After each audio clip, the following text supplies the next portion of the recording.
Hey guys, John back again. Today I want to talk to you about what I think is one of the best production double action revolvers ever made, and that's the Ruger Redhawk. I have an affinity for the Ruger Redhawk. I like Ruger Redhawks. I like Ruger Redhawks a lot. A lot. A lot. I have several Redhawks. I really like these guns because I find them if the 44 Magnum is the sweet spot of the Magnum cartridge world, and I think it is, the Ruger Redhawk is the sweet spot of the double action 44 Magnum. Excuse me. With the Redhawk, I go way back. My cousin and I were talking a couple of months ago about an experience that we had when we were kids camping with his dad up in Jackman. And I think we had to be 12 or 13 years old, and we were on a camping trip, and his dad let us shoot his 44 Magnum, which was a 7.5-inch 44 Magnum stainless steel Redhawk. And it comes full circle now that both of us own this gun. He has his dad's that he inherited when his dad passed. I have this one that I picked up a couple of years ago in a trade. It's an excellent gun. And the Redhawk is the top of the heap in my opinion, because it's a great design. It's robust. It's durable. You can shoot it a lot. It's designed with good materials, robust construction, and it's intended to be shot with full Magnum rounds. As many as you'd like to shoot over a generation or two. It's not a gun that goes out of time. It's not a gun that has issues with wear. You don't have issues with top strap cutting.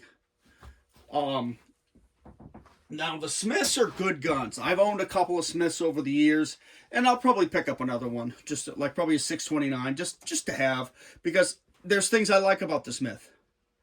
However, in shooting the Smith and the Ruger side by side, the Ruger is a little more gentle shooting with your more intense Magnum loads, and the Smith is a little bit more.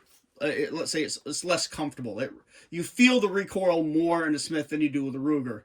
Some of it is due to grip design. Some of it's just due to the weight, and the price you pay with the Ruger is it's a little bit more bulky and it's a little bit heavier. But I also think it's worth it. You can deal with the weight and bulk in a carry gun by having a good belt and a good holster. If you come from the high capacity polymer frame 9mm crowd or world, a gun like this might be ridiculous to you because it weighs 45 or 50 ounces. And it has limited capacity. But bear in mind that we're talking a couple of different roles here. The 9mm is not a bad round. Not my choice because it doesn't serve much utility purpose in my world. The 44 Magnum, however, certainly does. And I like the revolver more and more as I get older because brass retention. And a while ago, 10 or more years ago, I did a video on, I can't remember if it was one of my ammo videos or one of them I think it was on revolvers. And I mentioned that I carried a 5.5-inch Redhawk for a couple of years. And I had that gun refined and over time into a really nice, smoothly operating gun that I was good with. And I was able to reload it quickly and shoot it well. It's a great gun. I sold it because I wanted a stainless steel one. Yes, I'm an idiot and I regret that decision. However, I mentioned that when I carried the 44, I ran out of ammunition a lot. And I didn't explain why. So usually I carried 24 or 36 rounds on me. And I'd go out walking around, taking a hike, just hiking, through the fields. I'd find something to shoot at, and I'd shoot it, or shoot at it. I would take that opportunity to practice. That's why I ran out of ammunition. Because I was shooting the gun, if not every day, very often. And I would have to make arrangements to have a box of shells handy so I'm not walking around with an empty gun. The reason I was able to do that, or I felt comfortable doing it, is because with a revolver, you're almost guaranteed to retain 100% of your brass. And you already know that I'm big on reloading, because reloading, especially with a Magnum caliber, allows you to make practice rounds and allows you to practice more economically and affordably than just about any other caliber. That's the advantage of the revolvers, that brass retention. I don't have to dig through the snow or the rain or the mud or the grass, the brush or whatever to get my brass back. If I want to, I can rig up a system where I have a pouch or something around my neck or on my belt. I can eject it right into there and it never even hits the ground. I'll show you a system I'm devising now, and it will. Some people are not going to like it because they're too tactical, quote unquote, to like it. But then I think there's some distinct advantages in having brass retention over the long term. At some point with an automatic pistol during the apocalypse, you're going to find yourself down to your last few rounds of ammunition because you haven't been retaining the brass. But anyway.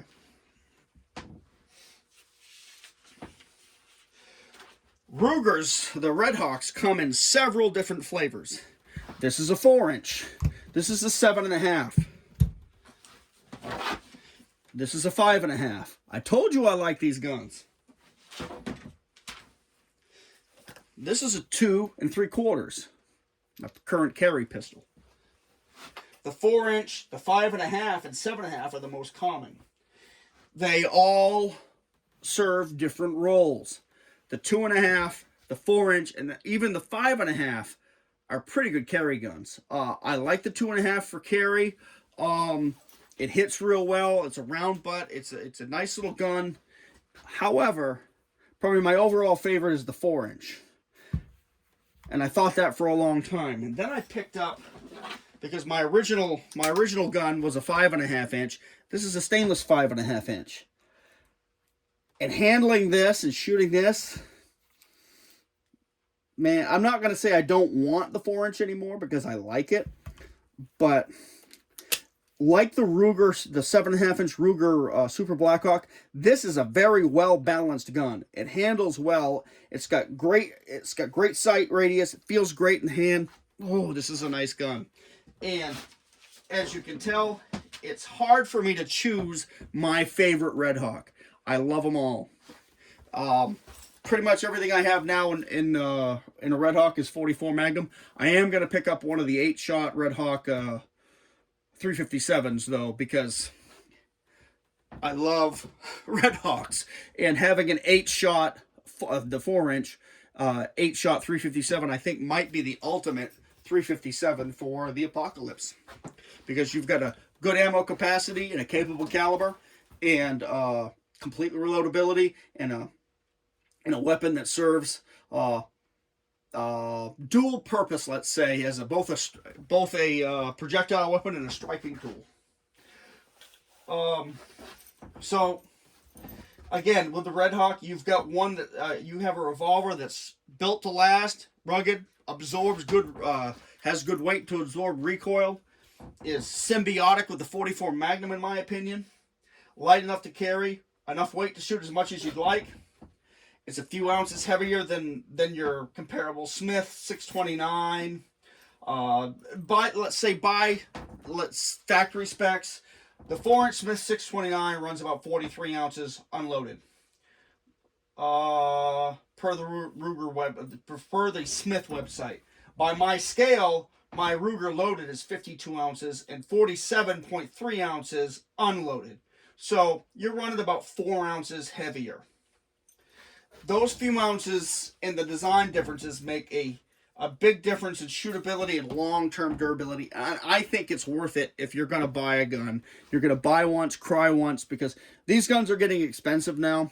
And I think they always have been.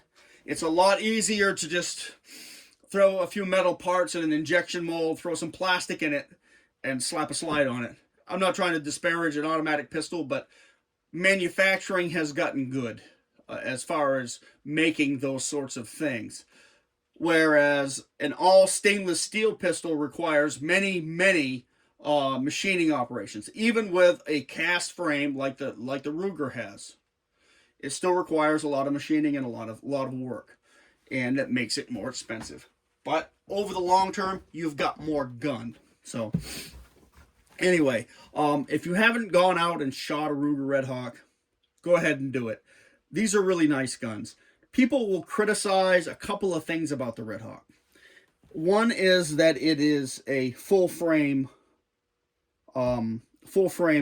grip, unlike the GP100 and the Super Redhawk. They have that narrow tang, which gives you allegedly more options when it comes to grips, which is true. I like that full profile grip, frankly, because it's a better impact weapon, and I have a little bit more confidence in it. I haven't had trouble with my GP100s, which are the same frame design. However, the Super Redhawk, the Super Redhawk, I find is a little bit, it's too much of a good thing. It's too heavy. It's too bulky for the 44 Magnum. Now, if you're going to run it in 454 Casull or 480, I can understand that. But this, like I said, this is about the sweet spot for 44 Magnum, particularly this 4-inch gun. Another thing I'd like to point out before I forget is if you look on some of the older Redhawks, you'll find this spring plunger in the front sight. All my guns are like that. Even the shorty one. Those are the ones I much prefer. The newer 4-inch guns are a pinned-in front sight. You can still change it out, but this plunger allows you to use Meprolite tritium sights from the GP100, and that is a real game changer.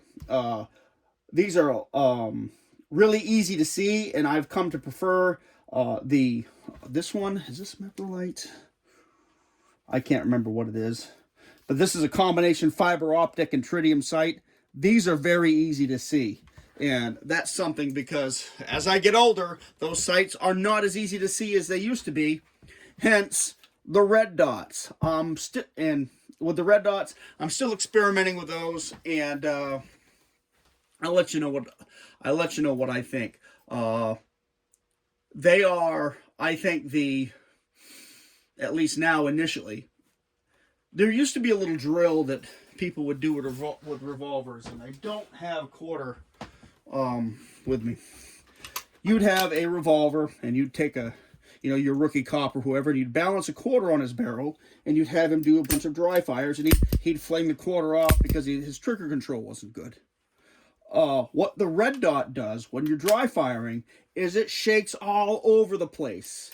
Because I'm pretty steady with this, but with this, I can put the red dot on something, and I can see it dance a little bit. But if I really bear down on it, it doesn't move nearly so much, which is kind of a good training tool. But I will tell you that even a cheap, this is a Sight Mark red dot, even with a relatively inexpensive one, it's kind of a game changer because I can see that easily.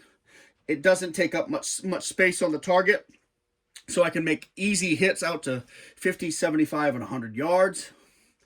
What I don't like about it right now, and I haven't worked extensively with them, and the ones I'm working with right now, they're going to be the most effort is going to be this gun, and I have a pair of these, and the downside, or the thing I have to work with here, is picking that dot up, just like you do when you put a dot on an automatic. But if I can learn to find that dot a little bit quicker, that'll make me happy. Because I've used iron sights all my life, and this is a bit of an adjustment. It does add a little bulk, but with this gun, I don't find that big of a deal. But anyway, so this for me is pretty whiz bang as far as technology, but I think it's going to result in a gun that I really use a lot, I really like a lot. And in my opinion, a gun like this, a 7.5-inch 44 Magnum with a dot sight, that is an outstanding truck gun, an outstanding vehicle gun. Because you don't have to cock the hammer every shot. If you happen to have to use it with one hand, perhaps while you're still in the driver's seat, it's got a good sight radius, good barrel length, so you'll get good velocity if you have to put down an animal, and it's a capable. Let's say it's as capable as you are out to distance. I'll say that. These tritium sights on this revolver make it a little bit easier to carry, and where this gun, you're gonna say that this is really heavy. Go away a loaded Glock 21. Granted, it has 13 rounds of 45 in it, or Glock 20 will have 16 rounds of 10 millimeter. The weight is not that far off. I want to say, don't quote me on it, I want to say it's about 47, 48 ounces. So it's a little bit lighter, but it's, 99% of what this gun is as far as weight. There's a little bulk to the cylinder, but we can talk about how to carry revolvers and all that at a later date. It's not as bad as what it might seem. It's not as ridiculous or foolish as what you might think. There's a lot of people out there still carrying guns like this because it's what they know, it's what they train with. And it would be nice having a whole bunch of rounds, but then there's also a trade-off. There's a trade-off in the capability of 9mm and 44 Magnum. And modern defensive 9mm ammo is good. However, in order to get that performance out of 9mm, you have to have modern defensive 9mm ammunition. In order to get good performance out of 44 Magnum, I can have ho-hum cast semi-wad cutters, and the ammunition and the round still performs. And I can make those at home. I'm not reliant on a factory where I have to purchase those bullets, even if I'm, even if it's not ammunition, even if I'm just purchasing the bullets. But anyway, I don't want to get too far into the weeds about all that. I still have a lot to say about revolvers, but we're going to reserve that until a later date. But anyway, try out a Redhawk if you haven't. I really like the Redhawks, and if you're not a big 44 Magnum fan, try out the GP100. I've got a lot to say about the GP100 too, because I was originally a Security 6 kind of guy, and then I got a GP100 and realized that the GP100 is the better weapon. Now, if they made a 4-inch Super Redhawk, would I buy one? Oh, maybe. You can get the, the Toklat or whatever it is. Maybe, but I don't find you could almost have too much of a good thing with the Super Redhawk, because I like the gun. It feels okay in my hand. I've shot a few of them, but there's nothing that the Super Redhawk does that this does not do, and do it a little bit lighter and a little bit more compact, because I'm not going to get a 454. 44 Magnum is where I'm at, and that's where I'm probably going to stay for the rest of my life. So, to me, this gun is my apocalypse gun. It's the gun I'm going to have for doing utility chores and shooting squirrels and rabbits and what all else, a deer occasionally, and self-defense for, when things get terminal in our world. But it's a gun that will actually survive that, and whoever kills me or whatever relative finds it will have a great functioning gun when we're all done. Anyway, guys, hope you enjoyed this. Go give that Redhawk a shot. See ya.